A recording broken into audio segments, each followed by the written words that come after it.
Hello. Hello संध्या, मैं गायत्री बोल रही हूँ।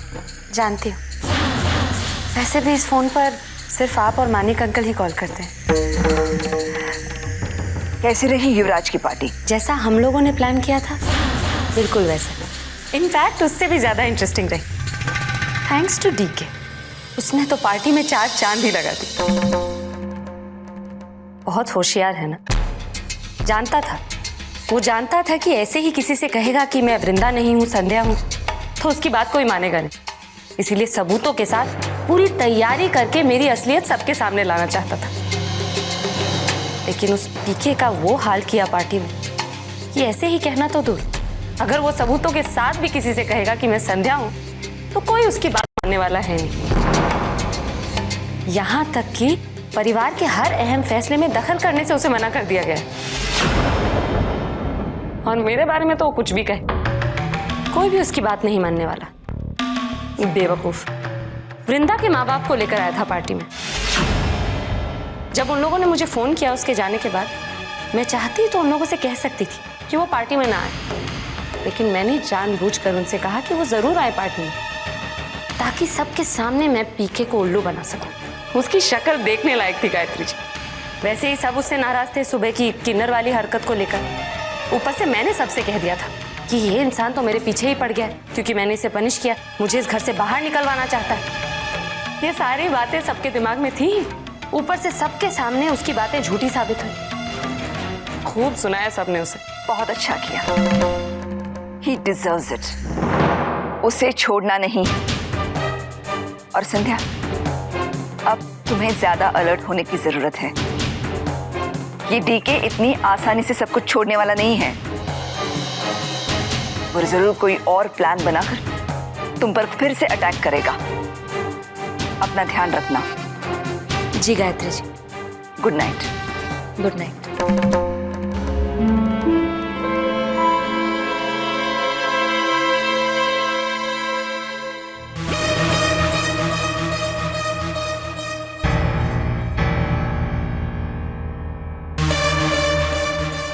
आपके लिए हमारी बेटियों की कोई अहमियत है अपनी जिंदगी में?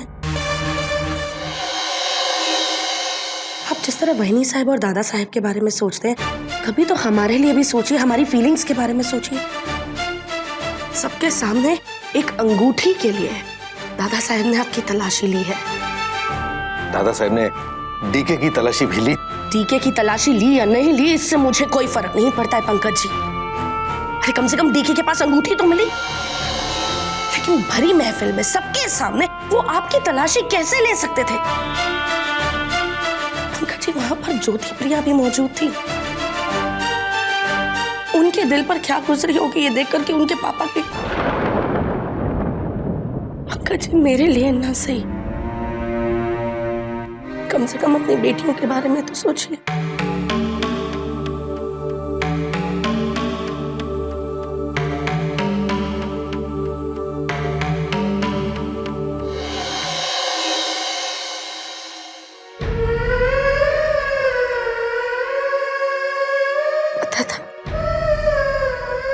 पता था कि यही जवाब मिलेगा। मुझे ही कुछ करना पड़ेगा, अपने लिए ना सही मगर अपनी बेटियों के लिए।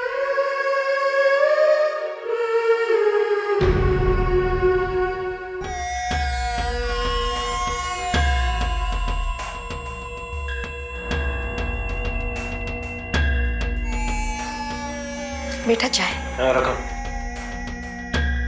अरे रख दो।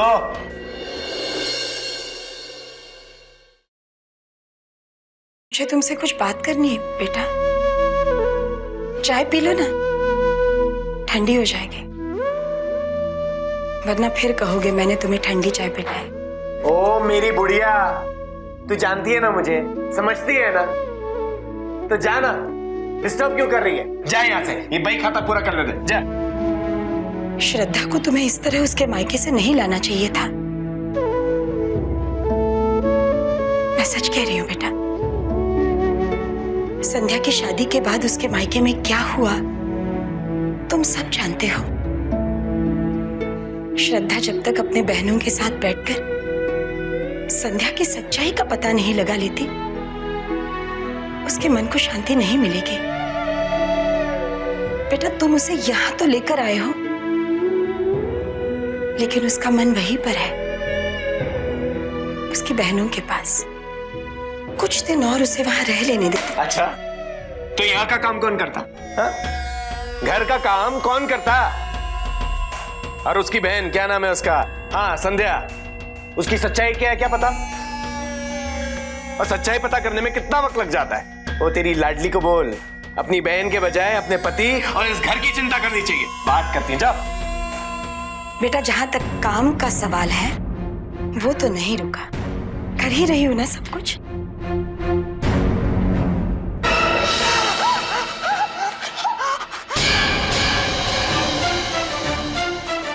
क्यों?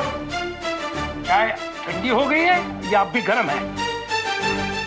कितनी बार मैंने तुमसे कहा है, जब चाय देती हो सिर्फ चाय दे दो, उसमें कोई प्यार या अच्छाई के डोज मिलाना जरूरी नहीं है। हम पहले से ही बहुत अच्छे हैं, जो कि उसे इतनी दिन बहनों के साथ रहने दिया। जाओ 2 कप चाय बनाओ, रोहित और मेरे लिए। अरे जाओ ना। ये बाद में करो, पहले चाय बनाओ, जाओ।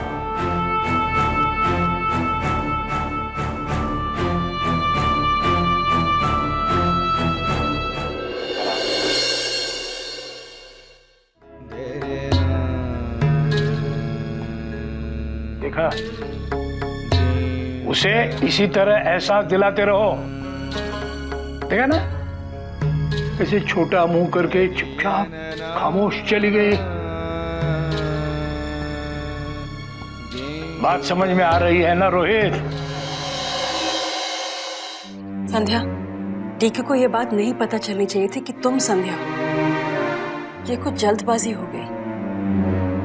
अब वो चुप नहीं बैठेंगे, वो छोड़ेंगे नहीं। छोड़ूंगी तो मैं उन लोगों को नहीं। और मैं खुद चाहती थी कि डीके अंकल को पता चले कि मैं संध्या हूं, ताकि उन्हें ये पता चले कि उन्हें कौन सजा दे रहा है और क्यों सजा दे रहा है। इस घर के एक एक सदस्य का मैं यही हाल करने वाली। इन लोगों को कैसे हैंडल करना है ये अब मैं बहुत अच्छे से समझ गई। खैर वो छोड़िए, अब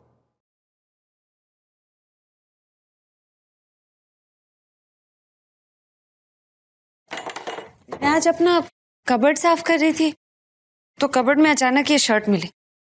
मुझे लगा शायद युवराज या डीके अंकल का होगा। फेंकने ही वाली थी, फिर सोचा कि एक बार आपसे पूछ। ये शर्ट तो नीरज की है। तुम्हें कहां से मिली?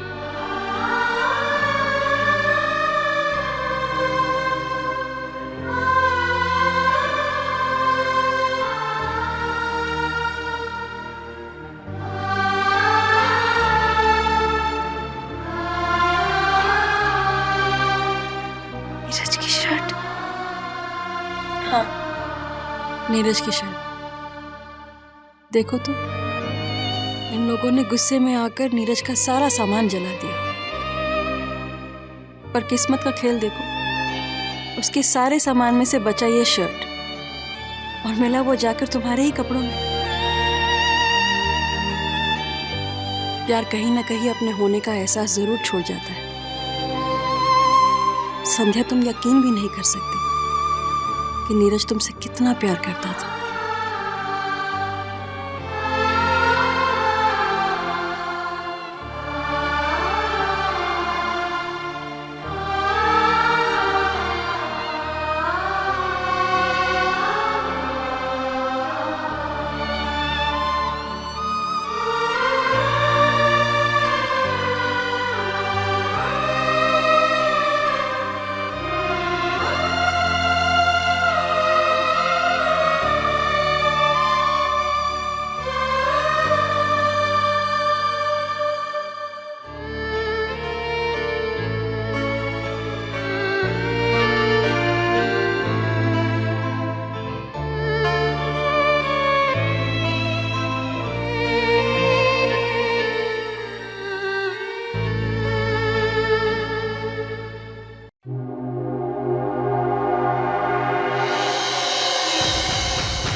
यहाँ पहले जो पेशेंट था, जो कोमा में था, वो कहाँ गया? क्या उसे किसी दूसरे आईसीयू में शिफ्ट किया है? नहीं सर, उसे कहीं शिफ्ट नहीं किया गया। वो कोमा से बाहर आ गया था और जैसे ही उसे होश आया वो चला गया। क्या चला गया? हाँ सर, वो जब से होश में आया था एकदम चुप बैठा था, न किसी से कुछ बोलता था, न किसी से कुछ कहता था, और फिर एक दिन रात को वो भाग गया। He's right, sir. हमने काफी कोशिश की उसे उसके घर वालों के बारे में कुछ पूछने की। उसे कुछ दिन यहाँ ट्रीटमेंट के लिए रुकने को भी कहा, पर वो तो जैसे अपने ही धुन में था। रात को अचानक भाग के चला गया। इतनी बुरी कंडीशन में वो जा कैसे सकता है? Quite strange. Come on.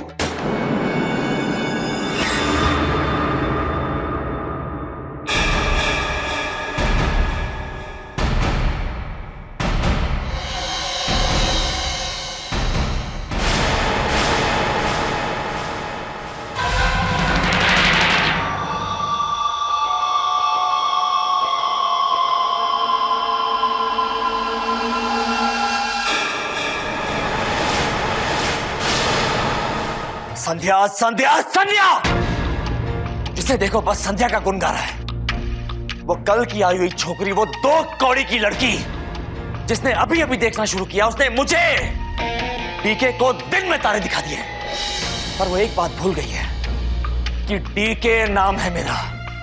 DK को हराना इतना आसान नहीं है। उसे क्या लगता है कि उसने एक बार मुझे मात दी थी तो वो जीत गई?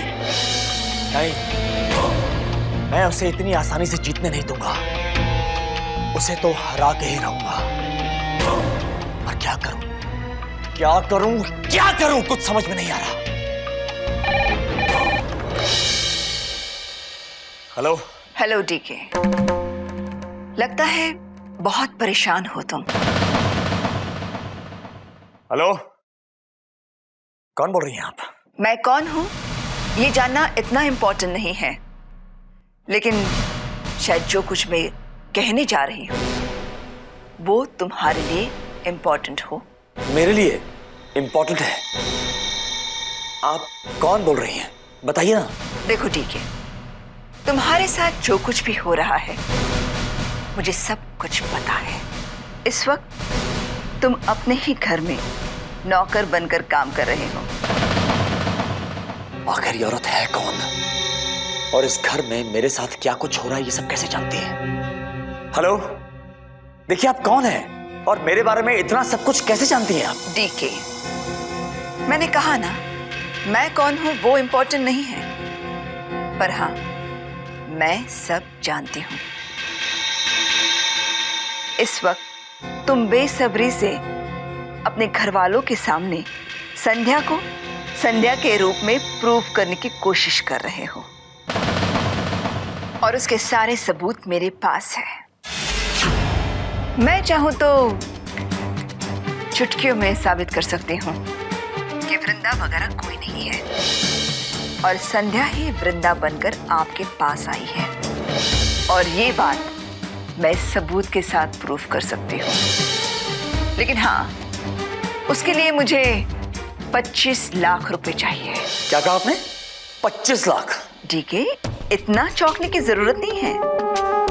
ये रकम आप लोगों के लिए तो बहुत ही मामूली है, और हाँ, संध्या के सबूत पाने के लिए ये तो बहुत ही सस्ती अमाउंट है।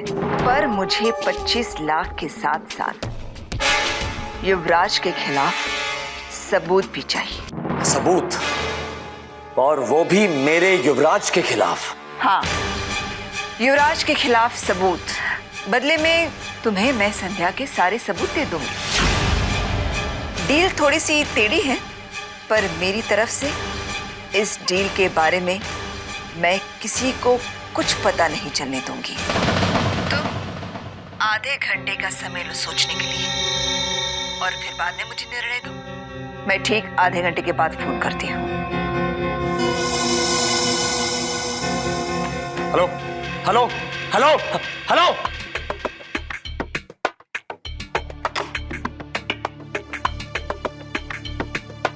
कौन है ये औरत और हमारे परिवार के बारे में इतना कुछ कैसे जानती है? इसके पास संध्या के खिलाफ सारे सबूत हैं।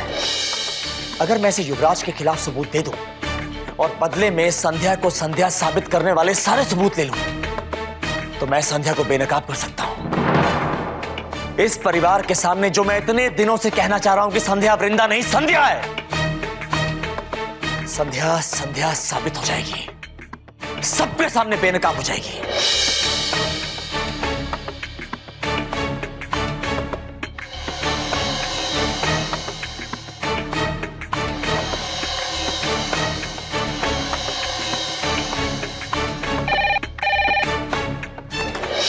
हेलो। यस ठीक है। तो क्या सोचा है तुमने? पहले आप मुझे यह बताइए कि आप हैं कौन और आप चाहती क्या हैं? डीके, तुम सवाल बहुत करते हो और समझते कुछ भी नहीं हो। अगर तुमने मेरा ऑफर एक्सेप्ट किया और 25 लाख रुपए के साथ तुम मुझे मिले, तो मैं तुम्हें अपना परिचय खुद दे दूंगी।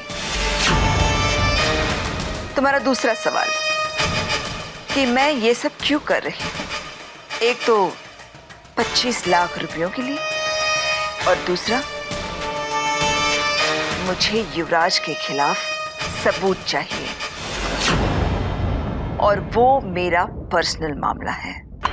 मैं आपसे मिलने को तैयार हूं। बताइए बताइए कब और कहां मिलना है? तो ठीक है, परसों फ्राइडे को शहर के बाहर जो बंद फैक्ट्री है उसके गोडाउन में हम ठीक 4:30 बजे मिलते हैं। वहीं पर मैं तुम्हें अपना परिचय भी दे दूंगी और संध्या के सारे सबूत भी। तुम वो 25 लाख रुपए लेकर जरूर आना और युवराज के खिलाफ के सबूत के बारे में मैं तुम्हें मिलने के बाद ही बताऊंगी। ठीक है, मैं 25 लाख और युवराज के सबूत के साथ फ्राइडे 2 दिन बाद 4:30 बजे फैक्ट्री में आपका इंतजार करूंगा। आप आइएगा। 25 लाख रुपयों के साथ फिर से याद दिला रही हूं, क्योंकि अगर पैसे नहीं आए तो कोई बात नहीं होगी।